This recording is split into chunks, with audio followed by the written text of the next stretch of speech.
그래서 수행 과정에서 이 수행을 하는 중에 질병이 오거나 고통이 오거나 어떤 어려움을 겪게 될 때 또 기도를 막 3년, 10년을 내리다지 하는데도 송사 문제가 해결이 안 나는 사람도 있잖아요. 소송 문제 같은 게. 그런데 그런 모든 것들이 쓰임새에 의한 것이라는 거예요. 예. 아까 우리 원재 스님이 4가지 원력을 가지고 하는데 마지막 4번째의 원력을 바꿨다. 얼마 전에. 그 쓰임새가 있게 하게 해달라. 정말 저런 스님 참 보기 드물어요. 너무 훌륭한 스님이에요. 네. 어쨌건 수행 과정에 질병의 쓰임새도 있는 거고 어려운 난관도 다 수행의 방편으로 쓰일 뿐이라는 거예요. 그게 무슨 대단한 이유와 목적이 있어서라기보다 육체가 아프다는 것, 내게 고통이 왔다는 것, 이 모든 것들은 무슨 죄를 지어서 그렇다라고 해석하지 말자는 거예요. 예. 용서받지 못할 무슨 죄를 지어서 그 업보를 받느라고 그런다라고 하는 식으로만 생각하지는 말자는 거예요. 예. 그러면서 이제 그 레리도시 의사가 그런 얘기를 해요. 우리의 육체라는 건 이 물질 우주인 육체는 유전적으로 병에 걸리기 쉽잖아요. 병에 걸리기 쉽도록 생겨난 아주 유약한 생명체예요. 마치 유리그릇처럼.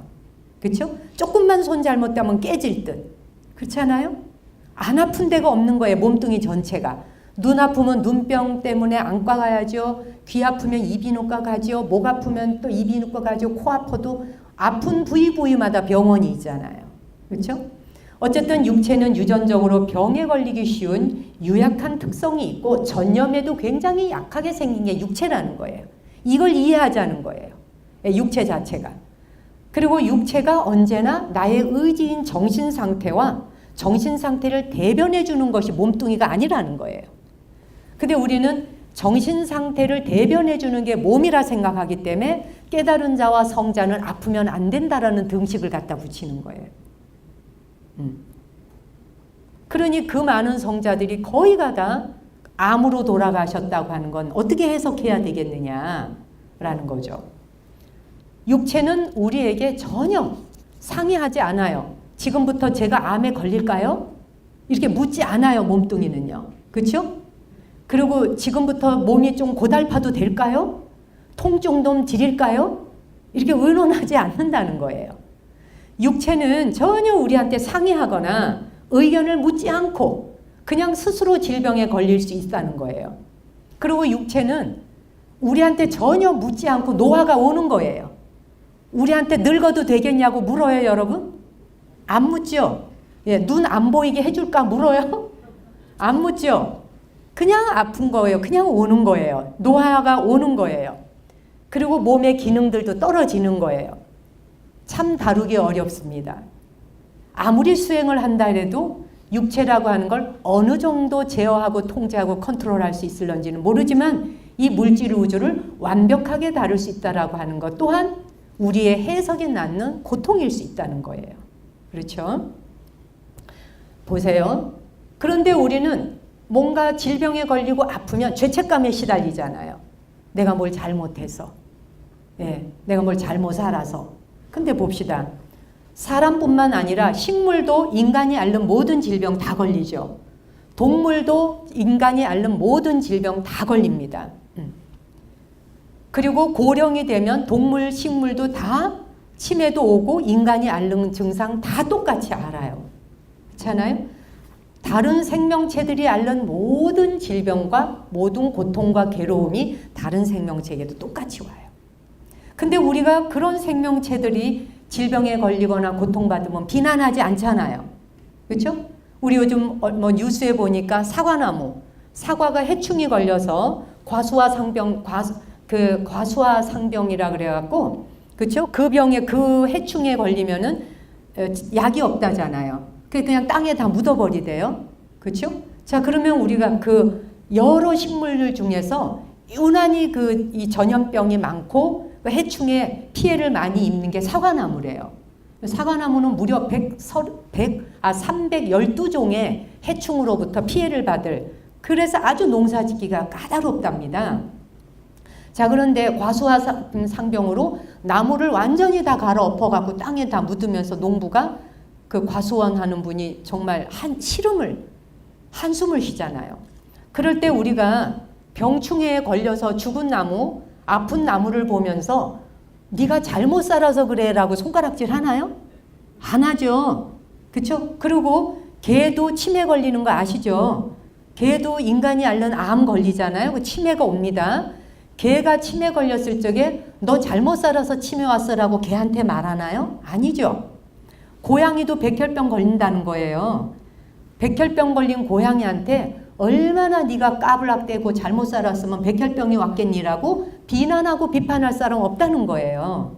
이 말은 왜 사람은 식물이나 동물들이 인간과 똑같은 질병과 고통을 겪고 통증을 느끼고 아픔을 겪는데 다른 생명체들에게 오는 것은 자연적인 순환이요 질서라고 생각하면서 왜 인간에게 오는 것만 특별하게 해석을 해서 죄라는 걸 부여해서 죄책감을 갖도록 하고 그 해석을 통해 시달리게 하는가?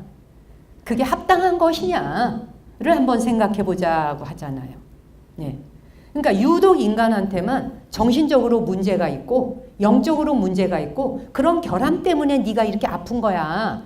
그리고 네 일이 안 되는 거야. 라는 해석을 꼭 그렇게 할 필요가 있느냐라고 하는 얘기예요. 어떻게 공감이 가세요? 전 굉장히 공감했어요. 이 의사 선생님 말에. 식물과 동물이 병이 들면 어떻게 하나요? 보살피죠. 나무래고 손가락질하고 비난하지 않잖아요. 배나무가 병이 걸렸는데 이 못된 놈, 이 나쁜 놈 이렇게 말하면서 뭐라고 하나요? 아니죠. 보듬어 주고 약을 주고 치료할 거 아니에요. 그와 같이 사람에게도 똑같이 아픈 순간이 왔을 때 친절을 베풀고 부드럽게 보살펴 줄 수 있는 것이 기도라는 이야기를 하려고 그러는 겁니다. 기도의 응답이라는 것은 특별한 어떤 해석을 해놓고 죄를 지었기 때문에 그런 너에게 고통이 왔어가 아니라 아픈 순간엔 보살펴 주면 되고 어려움이 왔을 적엔 한 발 겸손하면 되는 것이고 그렇잖아요? 그런 걸 통해서 내 삶을 조율해 가는 것이 기도라는 거예요. 세상에는 이해할 수 없는 질병과 고통들이 어디서 온 것인지 모호할 때가 많습니다. 도대체 그것들이 어디서 오느냐는 거죠. 그런데 모호하게 다가오는 어떤 것들을 기도할 적에 목표를 딱 가지고 아까 우리 앞에 원재 스님이 정말 좋은 말을 하셨어요.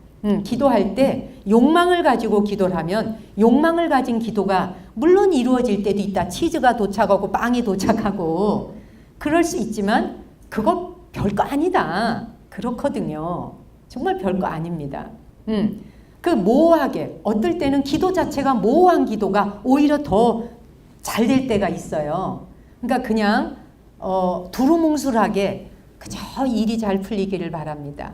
그분이 그냥 잘 되시기를 바랍니다. 이렇게 모호한데 모호한 기도가 훨씬 더 기도의 힘을 받는 경우도 있습니다. 예.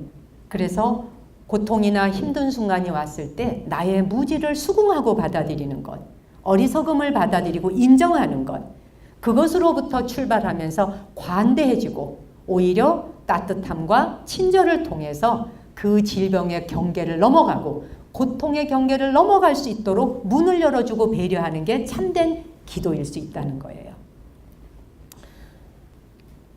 자기에게 어떤 순간이 왔을 때 어려운 순간이 온 것을 어려운 순간에 대한 어떤 해석 자체를 내가 뭔가 영혼과 정신적인 게 모자라고 결핍이 있고 이래서 그런 일이 왔다고 생각하는 해석하는 방법을 쓰지 말자는 거예요. 오히려 어떤 순간이 왔을 때 조용히 내면을 응시하고 직시하고 잠시 성찰하면서 거기에 집중하고 이게 어디서 왔을까 궁금해하고 질문하면서 도움을 주자는 거예요. 제 사례 중에 하나인데 제가 오래전에 백두산에 갔다 내려오면서 두만강을 건너오게 됐어요. 두만강을 건너오다가 저쪽 반대편 두만강 가보신 분은 아시겠지만 그 강의 폭이 그렇게 넓질 않습니다.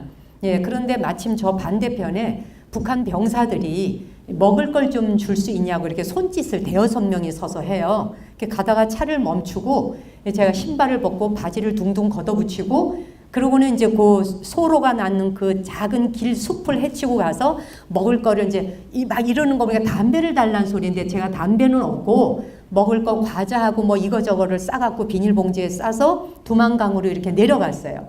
그리고 이제 저쪽에서도 병사가 오고 북한 병사가 오고 저는 이쪽에서 가구에서 이렇게 겨우 건네줬어요. 건네주고 돌아서서 나와서 차를 타려고 보니까 이 왼쪽에 다리 여기 종아리 이 무릎 밑에서부터 그 발목이 있는 데까지 눈에 보이지도 않는 작은 가시 있죠. 그런 가시가 수백 개가 박힌 거예요. 뺄 수조차도 없어요. 그러면서 그게 빨긋빨긋하면서 막 부풀어 올라요. 막 따갑고 쑤셔요. 굉장히 아파요. 약국도 갈 수 없고 병원을 찾을 길도 없고 아무 대책이 없어요. 무슨 비상약을 가지고 있었던 게 아니기 때문에 그냥 당할 수밖에 없었죠. 근데 함께 간 일행들이 걱정할까봐 아무 말도 안 하고 그냥 차를 올라타고 그리고는 조용히 이제 이때 정말 기도가 내려야 되는 거예요.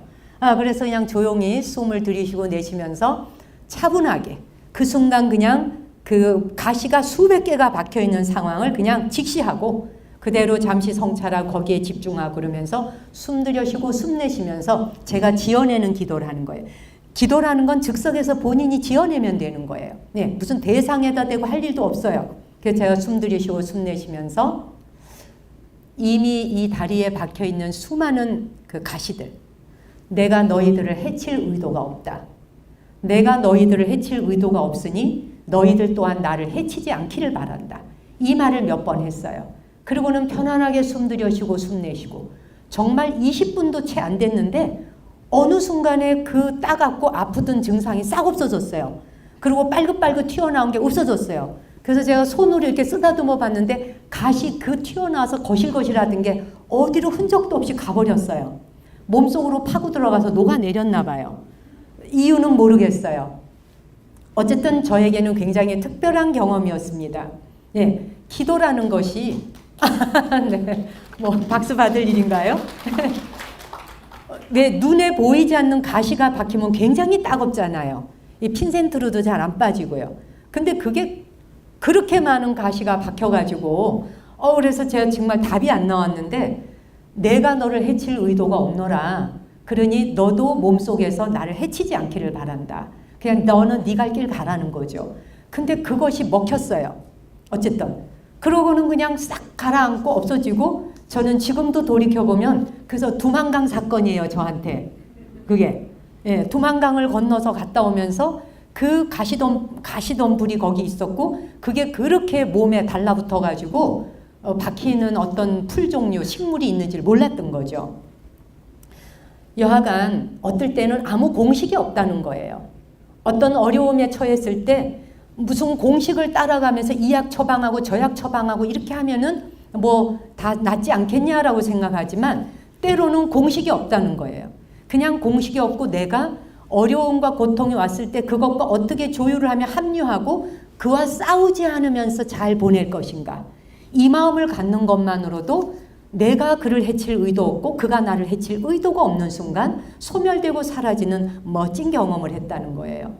그러니 정신적으로 뭐 탓을 하는 위주. 네가 뭘 잘못했으니까 그걸 주의 깊게 보지 못해서 거길 갔다 오다가 가시가 bek혔잖아. 병원이 없는데 어떡하란 말이야. 이제 너 죽었다. 막 이렇게 해석할 일이 없다는 거예요. 그죠? 그냥 참아내면서 내가 할 수 있는 일을 하면 된다는 거죠. 고통이나 불편함을 그냥 인정하고 그걸 그냥 내가 수용하고 그러다 보면 다른 감정으로 변화되어지는 걸 느낄 수 있다는 거예요. 하나의 사례일 뿐입니다만은.